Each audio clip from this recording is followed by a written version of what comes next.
So welcome to part 2 of our lecture on chronic medical conditions. We left off talking about how children are impacted by their chronic medical conditions in a number of different ways, but also that families are impacted by children's chronic medical conditions. And so this can occur through a number of different routes. One of those routes is the very intense acute or short-term stress of a child with a diagnosis. So you bring a child in, they're diagnosed with something, and that in that experience, in learning before you learn how to manage that, is a very stressful time. And then there's also the long-term chronic stress, managing a child's chronic medical condition, not having it be cured, but the long-term management. And this looks like day-to-day. It's physically demanding. It's financially demanding. It becomes the organizing principle of the family life. All other domains in the family are typically compromised. So everything is organized around, say, our child, Johnny, who has a chronic medical condition, right?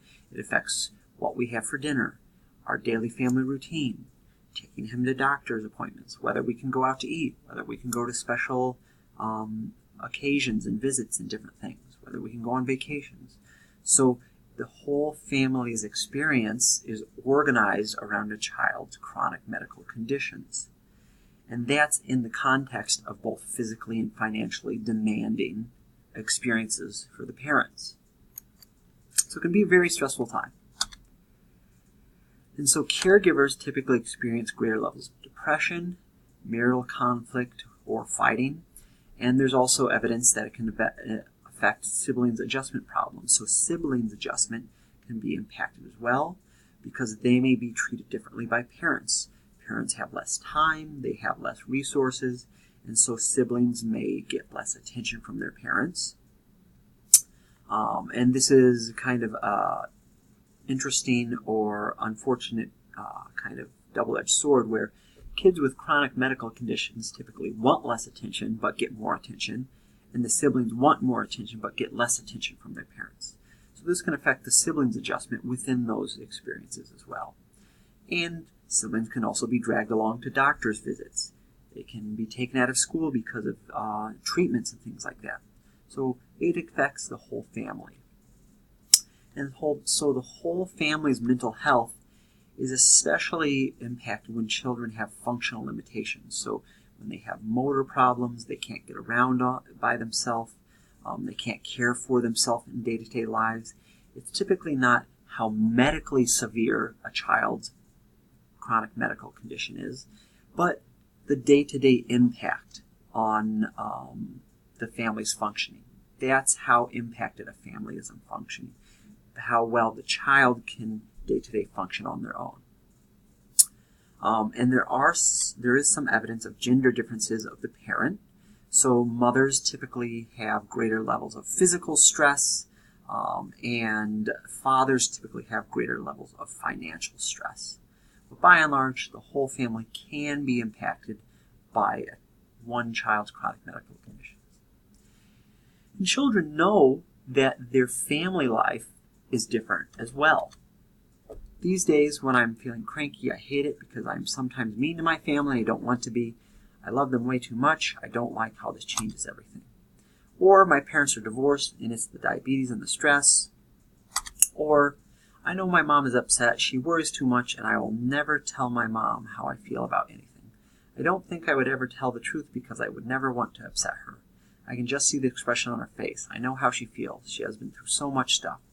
So not only are children aware of their own experience and how they're different, they're aware of their impact of their medical condition on their family, and they feel responsible for that, even though they are not in any way, shape, or form responsible for that. So they know that there's influences of their chronic medical condition on their relationship with their family members due to their irritability, their guilt, their worry. So broadly, as you can see so far, chronic medical conditions affect children, it affects family life, and it leads to different developmental outcomes in children in certain cases if left unaddressed. And so there's also these bidirectional relationships where one child behavior affects the family, then family behavior affects the child behavior affects the family, so a back and forth. Kind of like we talked about the back and forth in transactional developmental systems framework. So say a child has a chronic medical condition, and that makes family life very chaotic. They have less structure. They have treatments on certain days, appointments on other days. The family have less resources. Parents are caring for the special needs of their child, and so the family life can be more chaotic.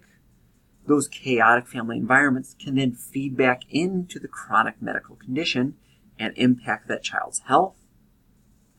That health, that chronic medical condition, can then impact the child's psychological stress. Greater psychological stress can then impact the child's physiological health.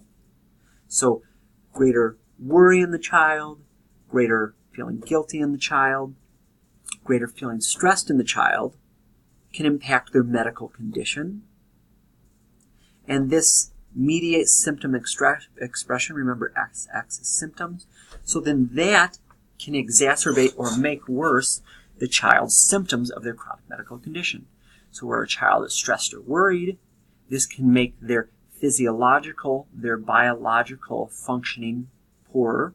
So say a child with diabetes, if they're very stressed out, they eat poorer, their body functions poorer, they may not have as good insulin reactions to their treatments, so their symptoms of diabetes get stronger or worse.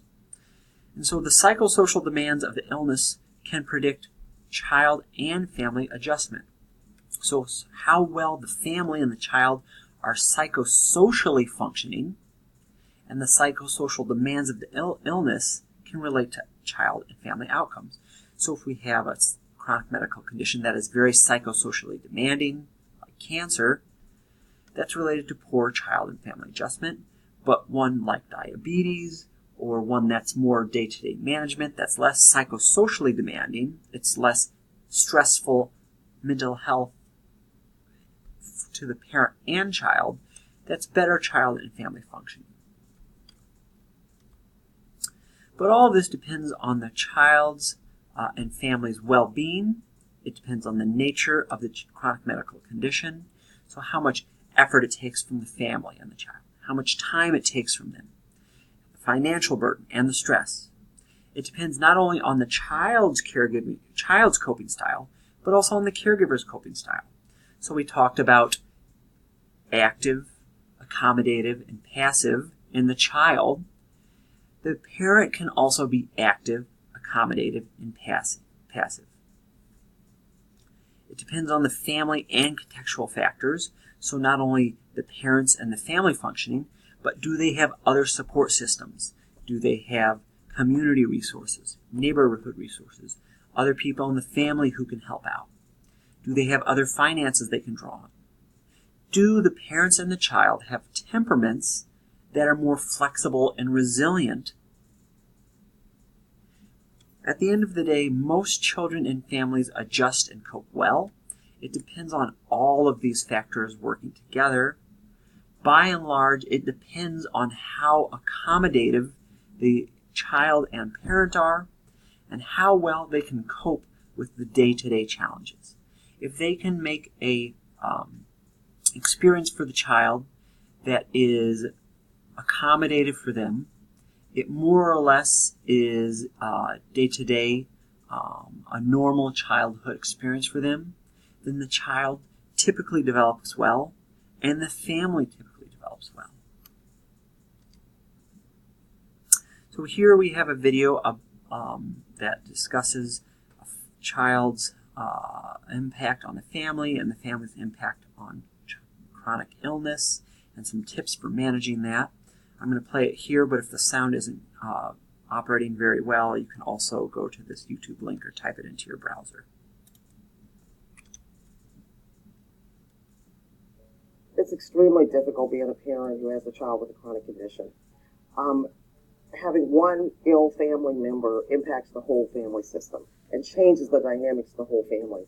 So how you spend your time, how you spend time with each other, how it impacts your financial resources can create a tremendous amount of stress. Putting aside the factors that occur in families outside of that child, it's very difficult to set limits with your child when your child is sick.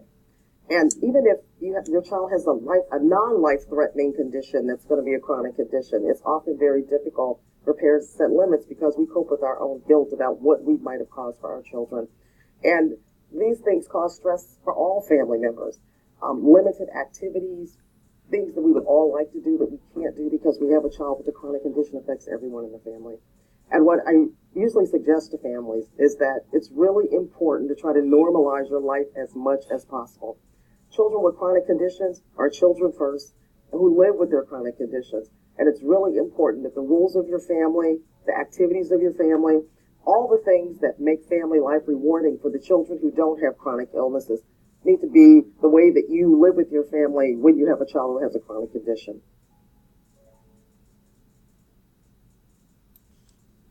And so as we saw in the video, there's a number of things parents can do to try to normalize a child's experiences and to help that child who has a chronic medical condition thrive. And so one of the first things they can do is directly address the child's condition. So inform the child what their condition is and have a rehearsed story. So if a child has a chronic medical condition, they're probably going to be asked about it by all the peers, all their friends, and the adults they encounter as well. And if they have a rehearsed story that's factual, then most kids will say, okay, and move on and play with the kid. It's also important that the parents inform themselves that they know the best ways to manage it and the best ways to help that child function. And also to talk about it, not to kind of disregard it or avoid it, because that can actually make things worse. Talking about it and keeping active in managing it is really important. It's also important for parents to manage their personal stress as well as child stress. So managing their stress levels and the child's stress levels independent of the chronic medical condition to make sure that the family environment is a calm, peaceful place, just as much as any normal family can be, but that they're not getting too stressed out and that they're engaging in self-care. It's also important that they build support networks, so friends, caregivers, families, foundations, having a number of resources in the neighborhoods around them who they can rely on to, say, pick up a sibling or give a child a treatment or watch somebody, or even as simple as watch somebody so the parents can go out and engage in just a little parent adult time without having to worry about their child 24 hours a day, 7 days a week. As part of all this, it's important that they adapt to changes and empower their child in decisions. So a child's chronic medical condition may change over time, it may get better, it may get worse, it may change in nature, and be adaptive to those changes and help the child empower them in their own decisions. So what should we do? When should we have these treatments? What should they look like? And that can help the child feel like they're active in managing their own day-to-day chronic medical condition. And as we saw in the video, one of the most important things is emphasizing the child's normal experiences. So even though they have a chronic medical condition, it's important for them to have social experiences. So scheduling social interactions that are appropriate for the child, scheduling play dates, doing things that the kid can accomplish. Maybe a kid can't play soccer, but maybe they can play board games with friends or video games. Some peer interactions, social interactions are very important. Also that the child has emotional support.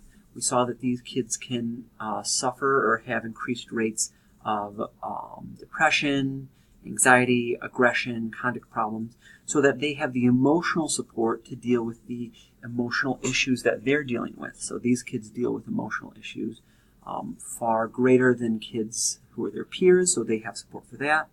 And also so they just have family time, so time with their families. And all of these collectively can help a child have a normal childhood experience and emphasize the importance and impact of a normal family environment.